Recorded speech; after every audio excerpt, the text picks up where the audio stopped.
Hi guys, this is Allison from Youth Alive. Welcome. Today I want to talk about discipling new believers. We're going to talk about how you can teach new Christians how to study the Bible. If you lead someone to Christ, it's like having a new baby. And discipling is like taking care of the new baby. We can see that it's essential. You should not have a baby if you're not prepared to care for it. Discipleship involves two things. It involves teaching people to read the Bible and teaching people to pray. If you want to teach people to pray, we have other videos on this website that can help you. You can watch the videos and get some questions for them and have discussions with the person you're discipling. Some examples are Intro to Prayer, 4 types of prayer, prayer do's and don'ts, and the Lord's Prayer 1 and 2. Those are found in the prayer section of this website.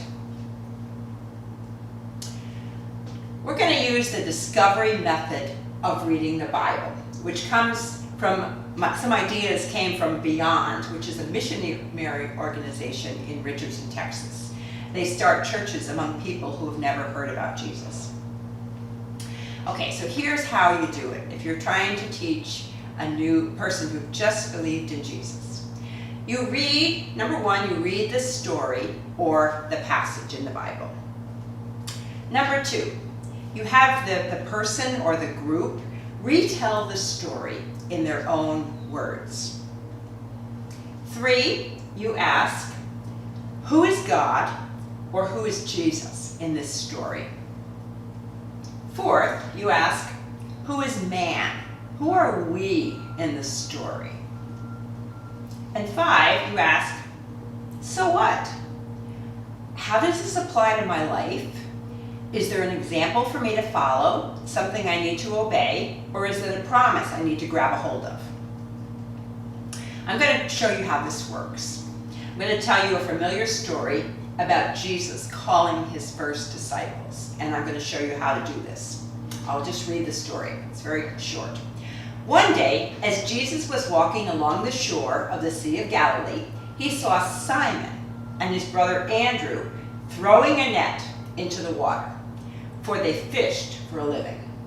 Jesus called out to them, "Come follow me, and I will show you how to fish for people." And they left their nets at once and followed him. A little further up the shore, Jesus saw Zebedee's sons, James and John, in a boat repairing their nets. He called them at once, and they also followed him, leaving their father Zebedee in the boat with the hired men. Okay, so that's the story. We just read it. We just did number 1. Number 2, we're going to retell the story in our own words. You might say something like this. Jesus meets Simon and Andrew, who are fishermen. He invites them to fish for people. They leave right away and they follow him. He sees James and John. They're repairing their nets. He invites them also. They leave their work and their father right then and they follow Jesus. Then, the third step is we go through the passage verse by verse, and we ask 3 questions. Who is Jesus? Who are we? So what? I'll show you how this works. One day, I'll read the verse again. One day, as Jesus was walking along the shore of the Sea of Galilee, he saw Simon and his brother Andrew throwing a net into the water, for they were fishermen. Jesus called out to them, "Come follow me, and I will show you how to fish for people." So in this story, we're going to ask, who is Jesus and who is man?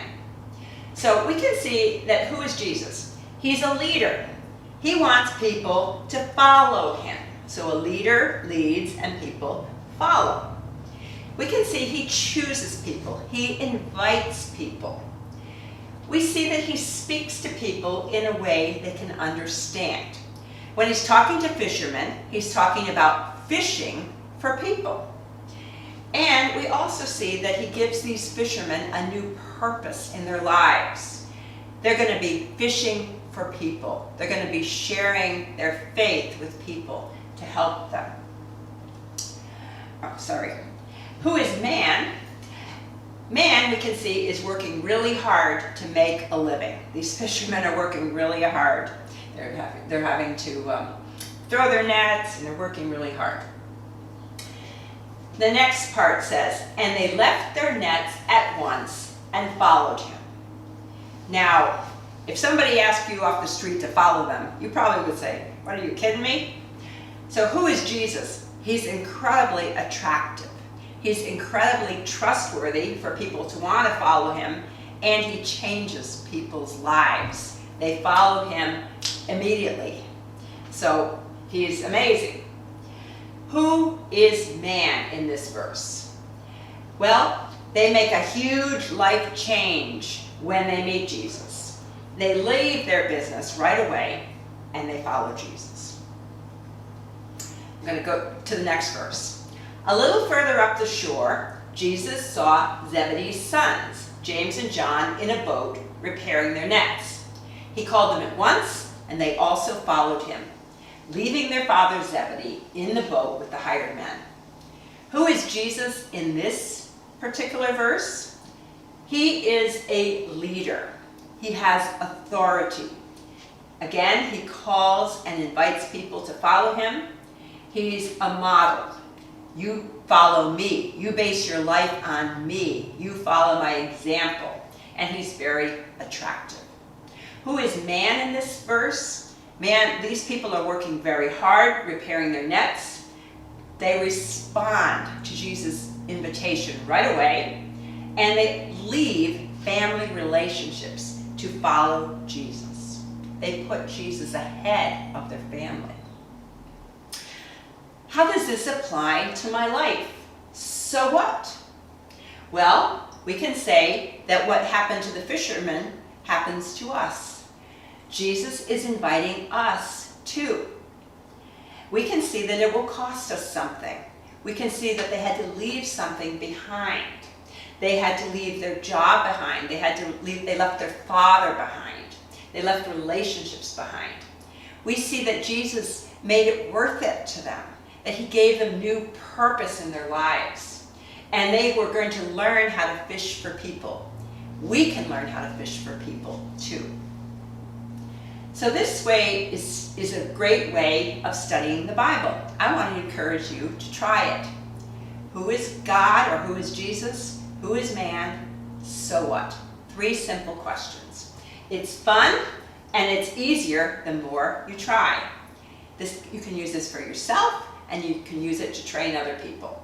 It will bring joy to you, and it will change your life. Amen.